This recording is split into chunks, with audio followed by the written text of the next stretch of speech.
mobilisation mardi 7 mars. Rendez-vous 11h à la Manufacture des Tabacs.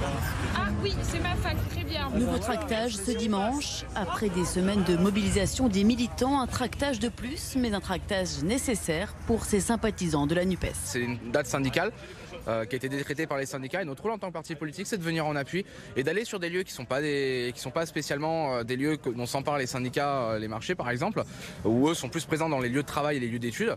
C'est notre rôle en tant que parti politique aussi d'aller en appui de ces mobilisations-là en essayant d'aller chercher plus largement à massifier cette mobilisation. Militants de EELV ou de Génération, côte à côte pour inciter le plus grand nombre de Lyonnais à manifester demain. Un tractage politique donc. On ne peut pas à un moment donné venir se plaindre en tant que parti politique des résultats de l'abstention aux élections si à un moment donné on est présent sur les tractages que pendant les élections. Donc là c'est aussi notre rôle d'appeler à la mobilisation. Et pour tenter de mobiliser, la députée de la 3e circonscription du Rhône, Marie-Charlotte Garin, était présente comme une évidence. C'est normal en fait, c'est la continuité de la mobilisation qu'on a pu avoir dans l'hémicycle pendant plusieurs semaines. Maintenant le texte est parti au Sénat, notre rôle c'est de continuer d'accompagner la mobilisation sur le terrain. Donc les partis politiques sont en soutien de cet appel à la grève et nous on sera tous et toutes très nombreux soit dans la rue soit en grève pour les soutenir. Avec la manifestation de mardi, ils espèrent battre le record du 31 janvier dernier.